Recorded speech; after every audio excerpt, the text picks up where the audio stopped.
calm, focus, happiness.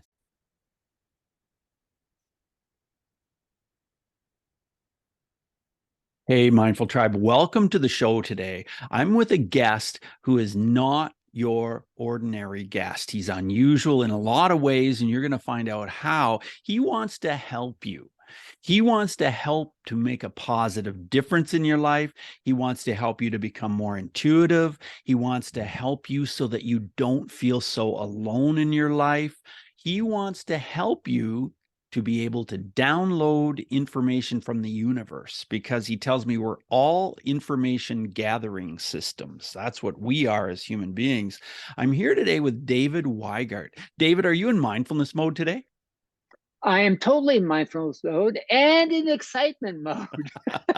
That's great. I'm excited to talk to you, David, because I know, like I said already, you are not our average run-of-the-mill guest. You are different. You are a person who has so much to share, and it's just going to be a lot of fun today talking about what makes you tick and how you love to help people. So tell me this, what does mindfulness mean to you, David?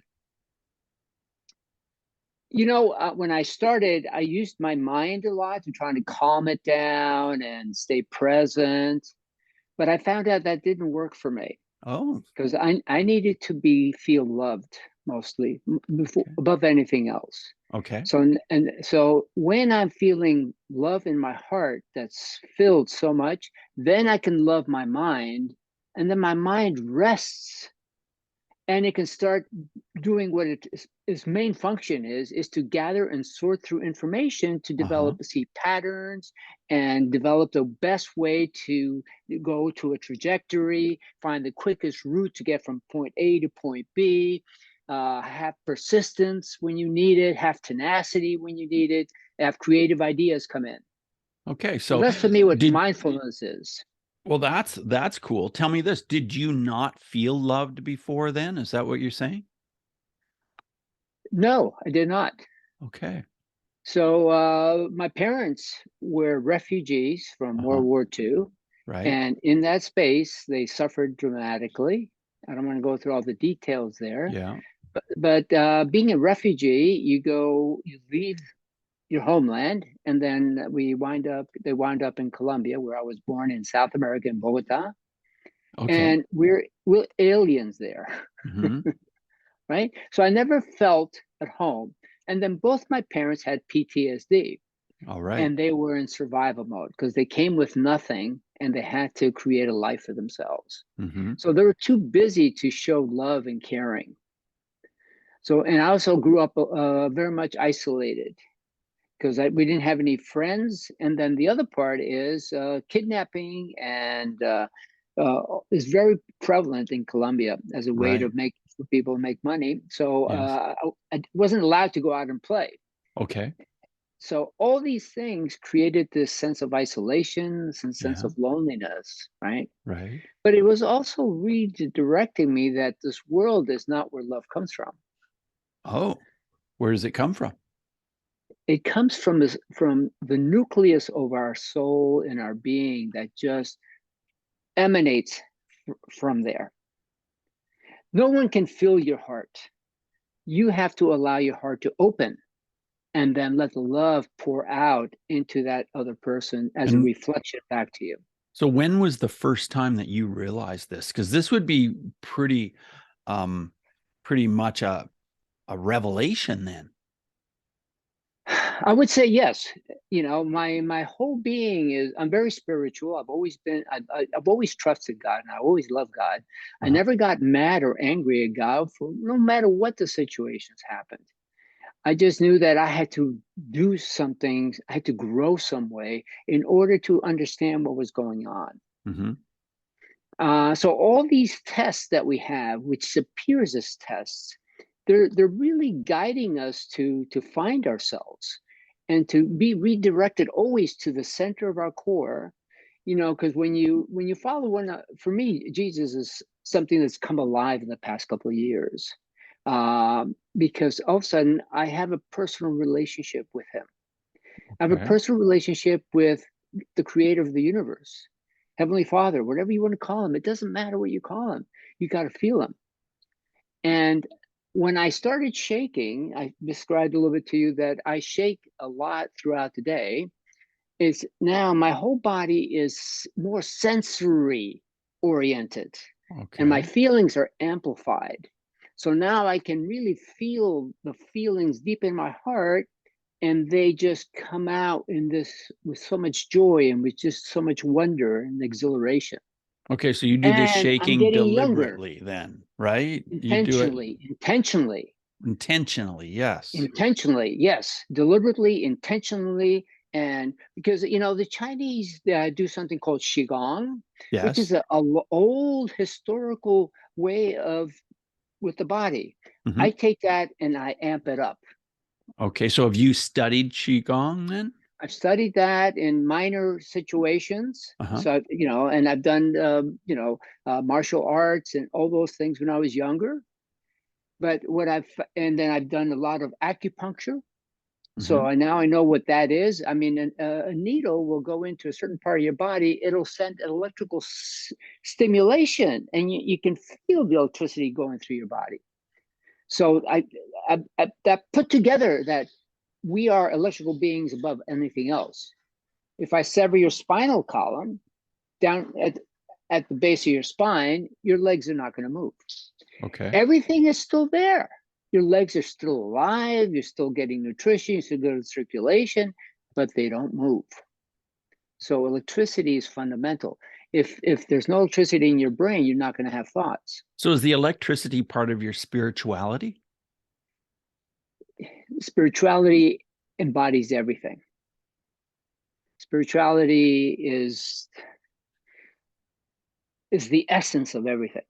Okay, so you're talking about spirituality in terms of Christianity. Can you tell us more about Or what even Buddhism and spirituality stuff. means to you overall? We are God's children, and we're loved beyond any measure.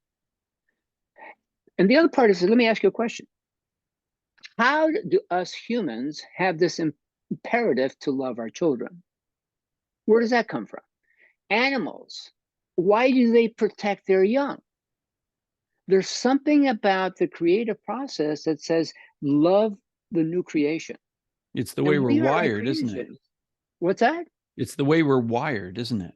Absolutely. Absolutely. And that's also what allows us, the species, to survive, right? So Yeah. there's an impetus for us to survive. And we've been on that mode for many, many generations. Hmm. Now we have all this new information that we've gathered, right? The laws that were placed in the world so that we can get along better. And as we get along better, we can work together and we can accomplish more things. Like the Hoover Dam.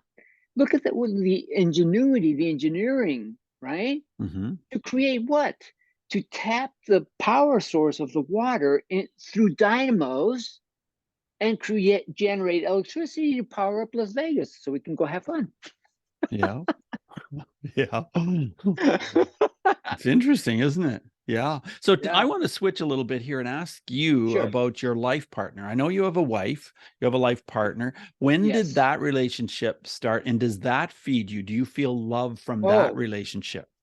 absolutely. So my father died when I was 24. I got Hmm. divorced when I was 24. Hmm. And then I had another relationship and that failed. So all of a sudden, my whole shift in terms of, you know, graduating from engineering school, I quit that.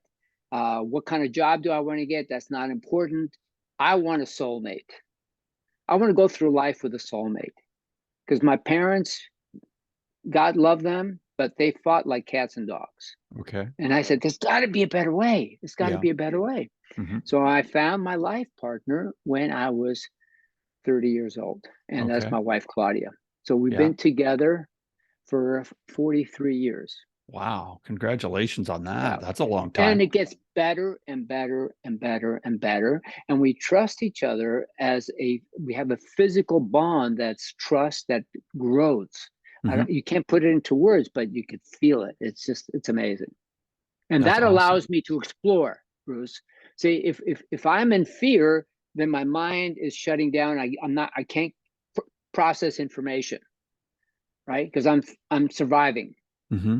But when you bring peace, then your mind can process more information, and then you have the willingness to go into the unknown, because then your faith is there to guide you through that.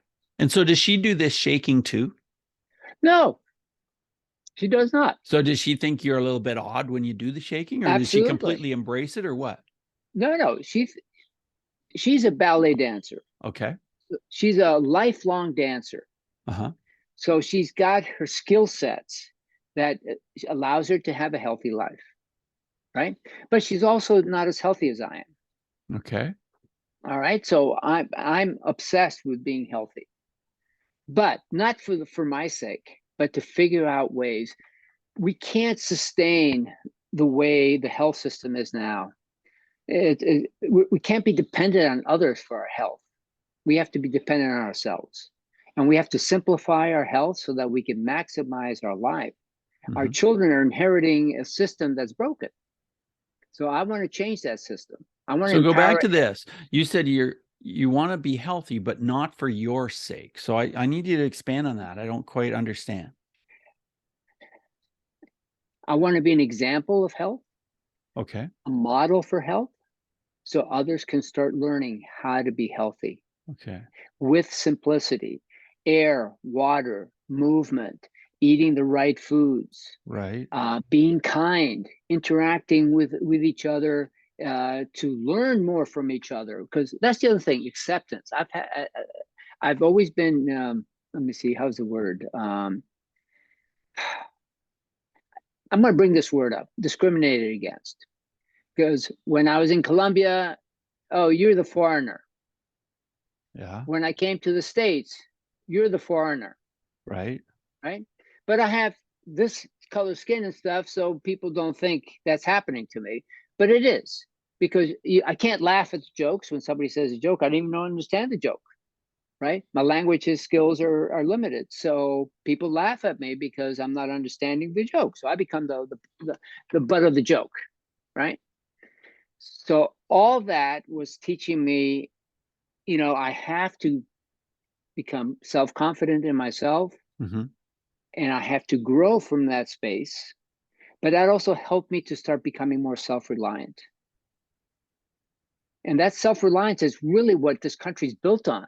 I love the pioneers, right? Going across the prairie, with a covered wagon and just enough material to build a log cabin Mm-hmm. and create a farm. I mean, what that took, they couldn't go to the hardware store. They couldn't go to they had to be independent. And that's what this country's about. And I love Right. that about this country. Okay. So when you say this country, are you American? Are you an American citizen? Oh yeah, yeah. But it took me a while to become an American citizen. Was that So tough? I become no, because I became a resident, a permanent resident in 1961. Okay. I didn't choose to become a citizen until 1985. Oh, quite a while. After I had met my wife, and I decided I'll become a citizen at that point.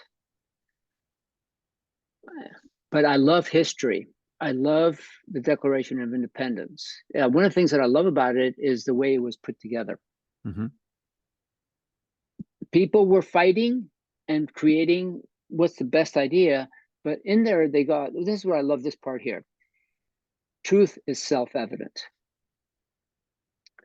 And that truth is what allows me to become healthier. So have you always been on a health journey, or is this something that's Yes, happened but I just also more had a lot of recently? pain. Oh, did A you? Why lot did you of have so much conditions. pain? I had a lot of conditions. I had a nervous stomach condition when I was Okay. 19. I Oh. had joint problems back then. At 11 years old, I was in a military academy. Mm-hmm. So I was sent from Colombia to Miami. And then my feet started to hurt a lot. And they said, oh, you have flat feet. So I had to wear orthotics. And then your feet get hurt, weaker even more. So they hurt even more. Mm-hmm. Then I had back pain Mm-hmm. for 20 years. Wow, 20 And years. they wanted to do surgery on me and the reason I had 20 years, because I said, I don't, not doing any surgery. Okay. I'm going to figure this out on my own. And then I also had bone spurs in my neck, which gave me neck pain. So I had Oh. neck pain from the top of my head down to my lower spine. Uh-huh. And then I had conditions of stomach issues Okay. for 40 years, but I've Wow. healed all that up. And how did you Everything's heal healed up it? through different processes, Okay. different understandings. The way I healed my flat feet is I changed the way I walk. I watch my grandkids. So one of the things is I studied engineering, so I love physics, chemistry, and then I went back to school and I studied physical education Oh, with the physical therapist in mind. So I have anatomy, physiology, organic chemistry. So I have all that understanding, but all that understanding did not heal me up. okay. I had all the conditions. I couldn't get out of that. And I used all the resources, doctors, chiropractors, acupuncture, massage therapists, all these things to heal me up. So It let's wasn't go back enough. to your feet. So you watched your grandchildren, you started to walk like that. What exactly did you have to do? Did you have to walk more on your toes, or what did you have to do? Well, you don't walk on your toes, you walk on the ball of your foot. Okay. And then you also are here. Let me demonstrate. I don't know if you can see it a little bit. Yeah, I can see. So if I'm old, see this? I'm old, Mm-hmm. right? Does that look You like an start old person? right. You start to hunch over. Yeah. You hunch over, you're stooping, right? Mm-hmm. Yeah. So what I've done is I now am torquing my knees this way. Okay. So that Outward. engages the core. So now, Right. so that lifts up. I'm lifting up my chest. So, Lift up your chest. Yes. right? And I'm dropping my And shoulders. you drop your So my shoulders. scapula is there. Mm-hmm. And then I take a step, not with this way, Mm-hmm. right? I just start here and I push, Okay. You push forward. And you push learned all this forward. from your grandchildren. From my grandchildren, and my degree was in physical education, Right. human movement. So I've been studying that. Okay. So then how long did it take you to learn to walk this new way without like thinking about every step sort of thing?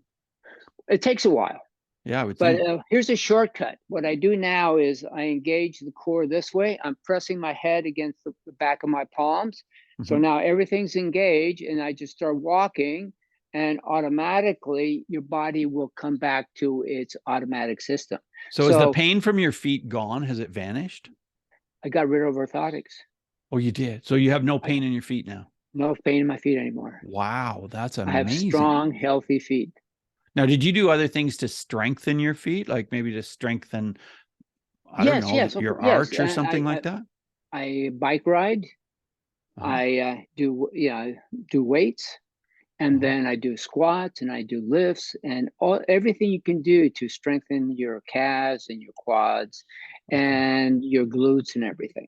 And So I do you do a little think bit of yoga. orthotics actually work in reverse? Do you think they actually make your feet weaker and cause more problems ultimately? Well, let me answer that question this way. So I had orthotics when I was 11, right? Uh-huh. Every time I went to an orthopedist, they never said, "Let me see how you walk." Okay. Not once. So yes, what happens is you're becoming less, and you're using it less and less and less and less, and you're relying on an appliance more and more and more. And is that just because they want to sell these products? I don't know. I don't know. I don't think so. I just think they just don't know. Oh, okay. Yeah. But think about it this way. If I take my arm and I put it into a cast, what's going to happen to the muscles? Right. They're going to just weaken and weaken. Weaken and weaken because they're not being used. We Right. have to use it. We have to use our bodies. They're Yeah. designed for use. Yeah, that goes for our whole body. And I think it's Yeah. astonishing when we look around, like most people don't truly use their bodies, do they? Right, right. But the other part is this. We've now gone through the Industrial Revolution, right? Hmm. But in a very short time, we're asking our bodies to adapt dramatically. We're asking our minds to adapt Yeah. dramatically. The horse-drawn carriage was out here for thousands of years, Yes, it was. and the car's only been out for like 110, 20 Hmm. years. Yeah. But and so the acceleration of change. See, that's the Hmm. other part that with this shaking, it also creates a resonance and a coordination in the brain.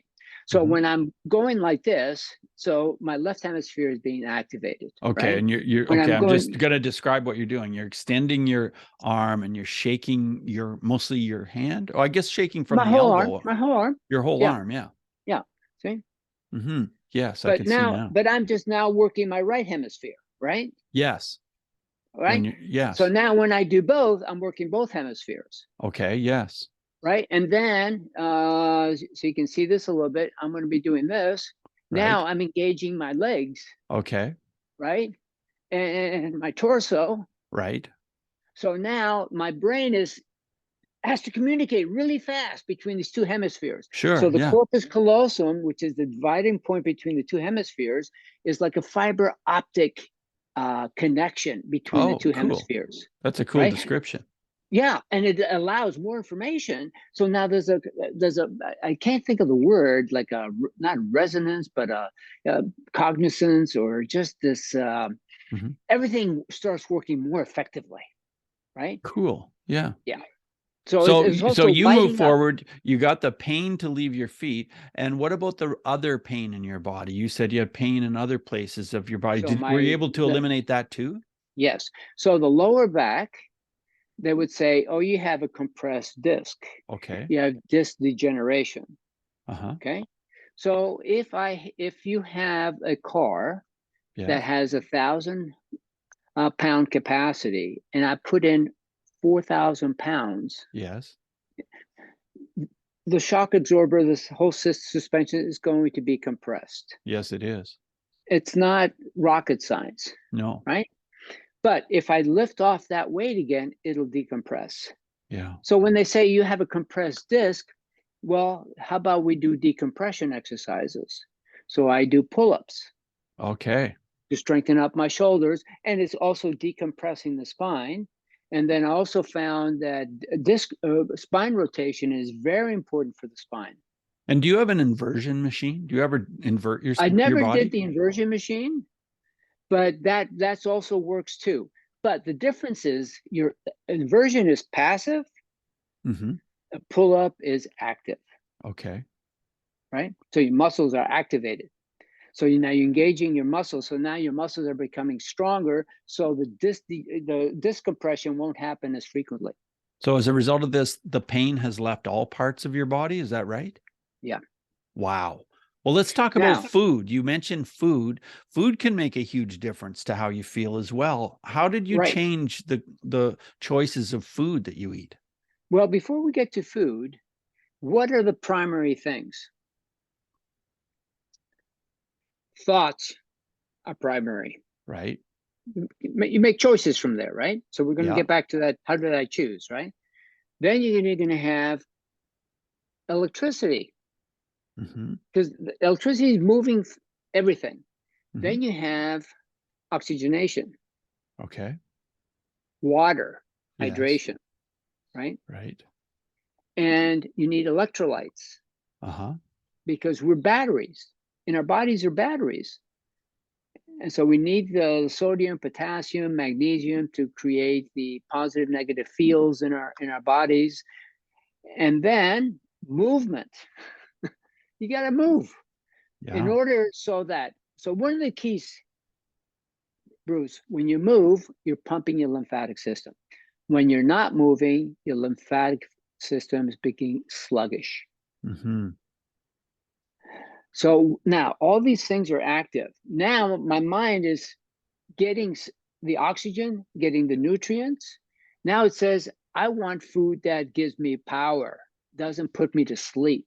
Right. And then, so I eat something and it puts me to sleep. I say, well, I don't think my body likes this. Makes me sluggish. Mm-hmm. And I don't, but then what's happening is, since my mind is more activated now, I can sense when my body feels good and when Mm-hmm. my body doesn't feel good. So I Okay. started choosing So what kinds of what to foods eat. did you start choosing then? Well, I started, there was a test that an acupuncturist recommended for me. So I had a lot of stomach issues. I was Mhm. on acid blocker medication like Prilosec for like Okay. 25 years, Oh my right? gosh. Yeah. And I'm off of that completely, Okay. and I have a healthy digestion. So that what it was the Carroll food intolerance test. Oh, It was done but through a naturopath, through an acupuncturist, and it was a test developed 100 years ago that tests what enzymes your body's producing so it can break food down so you can absorb it. oh, So I found out that potato, sweet potato, yam, tapioca I don't have the enzyme to break those up. oh. So is So it I almost had, like you're allergic to them, or you're not able well, to just process them? I can still process them, but it creates reactions in my body. And one of the reactions that happened, and so at 54 years old, I go to the doctor and I say, "Hey, what's this peeling on my feet?" Oh, Hmm. it's athlete's foot. Oh yeah, Okay, so give me some medication for that. And yeah, then it got worse. So I went back to another doctor who says, "Oh, we'll give you more stronger medication for athlete's foot." right. It got worse again. So I said, "Let me go see a dermatologist." And Uh-huh. right away he said, "That's not athlete's foot, it's psoriasis Oh, on the soles of my feet. I've never had any skin issues." And they said, "It's incurable." And they gave me steroids for it. oh, So the steroids thinned out my skin. So I had very thin skin on my feet. And on uh-huh. top of that, there was slick. So I had no traction whatsoever. So Okay. I had to be careful not to slip and fall. But the food intolerance test that told me I have to remove potato, sweet potato, yam, cleared it up for me. Oh, you did. And I also, And were you still on the meds at that time? no, I had to drop the meds. I only did the meds for like about a year. Okay, you did the meds, and then you dropped Then I went potatoes, without sweet the meds. potatoes. Yeah, and then immediately your feet got No, better. no, but I suffered from psoriasis for 12 years. Okay. Yeah, because I didn't have that solution until 12 years later. Wow, that's a long Yeah, time to suffer from psoriasis. yeah, yeah. And then the psoriasis also creates a neuropathy. So Oh, I had pins and needles in my feet and then also my feet would get really hot. So I had to stop hiking. I love hiking. oh, That's where I go pray up in the mountains. oh, and you had to stop that. I had to stop that because I couldn't the pain from the pins and needles and so Hmm. forth and the heat, and so I wear sandals most of the time now. Keep Okay. my feet are still a little bit off on that So you aspect. still your feet are still hot. My feet are still hot. Yeah, Okay. my hands are cold. My feet are hot, Oh, and my wife's hands are hot and her feet are cold. okay. So we're perfect balance. Hmm. Have you ever done Wim Hof? I have, but I haven't done the actual Wim Hof. But I do cold shower training, and I do Hmm. cold showers, and I now have transformed my fear of cold. Okay. Well, that's good. You ever have programming from about cold? I've had programming on lots of things, yes. Yeah, yeah. And Well, as humans, I think most of us do, but yeah, definitely I have. my mom loved me so much. I was the only child, and she loved me so much. She said, "David, you go out with wet hair and you get cold, you're gonna get sick." Okay. Yeah. And I did. I loved her, so I got sick. Oh. Until Wim Hof, then I started pushing myself into cold water, Yeah. and I love it. All of a sudden, you're taking a nice warm shower, and then you turn it all the way to cold, and your mind is going, "No, no, Yes, your mind is. And how long do you and do the cold? then the voice comes out. Have you had your singing voice come out in the shower when it's cold? Definitely. Yes. Definitely, right? Yes. Yeah. And then I can go into cold water now without having that resistance. It's great. Oh, I that love is it. great. That's Yeah. fantastic. So that's called adaptation. Yeah. So we Well, don't follow that enough in our culture. That body can adapt. We well, this is all baby so ourselves. interesting. It really is. And so is it true you help other people with their intuition and help other people to feel more healthy and this kind of thing? I love doing that. It's my passion. And I've been studying the human potential movement since the 70s. Oh, have you? Yeah. Silva Mind Control. I did that in 1977. Right. And I started reading Tony Robbins back then, Mm-hmm. and Think and Grow Rich, and Psycho-Cybernetics. And then I've done a training, which was really good at the time, was very popular. And it was by Leonard Orr, Rebirthing. Have you heard of that? Yes. He started that. And then also his partner was Sandra Ray. They did Loving Relationships training. Okay. So that I did that. That was bad. And then I did Landmark Education. Oh, yes. I Did love you do a that. lot of landmark courses? I did. I did a lot Yeah. of landmark courses because I was in San Francisco area and I did some in San Jose. My wife did landmark also. Okay. And in fact, she knew Werner Erhard personally when it was called EST. And she Okay. assisted at his mansion in San Francisco. Very interesting. Well, Yeah. Mindful Tribe, I know you're probably wondering how you can connect with David, how you can learn a little bit more about David and what he does and some of his beliefs and his, what he does to stay so healthy. Well, you can go on Facebook and connect with David. Just go to David Weigert. David, normal spelling, Weigert, Weigert. So check out David right there. And, David, I always ask a question about bullying. If you've got a story about a bullying situation, it could be as an adult, it could be as a child or whatever, where mindfulness would have made a difference. Do you have a story you can share with us?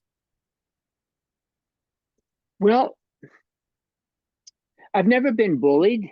Uh-huh. I've never I put out a certain vibe. Nobody messes with me. Okay. Okay. How do you do that? That would be a great part of your I, story. I don't know. You just Well, do it. part of it is I don't. Here, hold on 1 second. I trust God, and I seek His forgiveness as soon as I get mad and pissed off, Mm-hmm. and I want to forgive others as quickly as possible. So that way you don't generate, and I accept people as they are. It's not easy, Mm-hmm. especially when I'm driving. I used to have, so I took a training that would say, okay, you're driving and you get into uh, that rage. What do you call that rage when you're driving? Road rage. Road rage. Yeah, right. Yeah. So it was a psychologist who had a tape, and I listened to the tape, trying to calm myself down, Mm-hmm. so that when I got affected by the road rage, I would not act it out. Right. Right. Uh, and I used a lot of different techniques that I've learned over the years. Breathing, of course, Sure. is the most important one. Is Yep. breathing. Take a deep Yeah. breath Yeah. and relax. But it takes so much practice. But I'm finding out that since I've been shaking for about 9 years now, Okay. and that came to me as a revelation, I would say, Mm-hmm. because my back was hurting me, and it was like, you got to loosen up, you got to move. And Mm-hmm. then I saw something which really kind of sparked a couple of things. Our bodies are like, there's 75 trillion cells, right? But to the relative size of the cell, they're big, just Okay. like the Earth, right? The Earth is big to us, but if you go to the moon, it's a tiny little ball in space, Right. right? Sure. A tiny pebble in space. So it's all relative to size. Mm-hmm. And when you look at what happened in Fukushima, which was an earthquake that created a tsunami wave that brought debris from Japan all the way to Oregon and California. Mm-hmm. So that wave propagated at a very fast speed. There is traveling at 500 miles per hour, Mm-hmm. right? But in order to reach that vast distance, you have to increase the wave activity. So again, the shaking increases the wave activity in the body. And the waves create motions inside the body and bring in all kinds of changes and nutrients and everything like that. And they wash things out. The other thing is I was watching a show about a whale family that got caught in Alaska. Mm-hmm. And they were cutting holes in the ice to try to create breathing holes so it could bring them from the strait they were in back into the ocean that had iced up. Mm-hmm. But every time they start cutting, once they finished, it would freeze up again. Okay.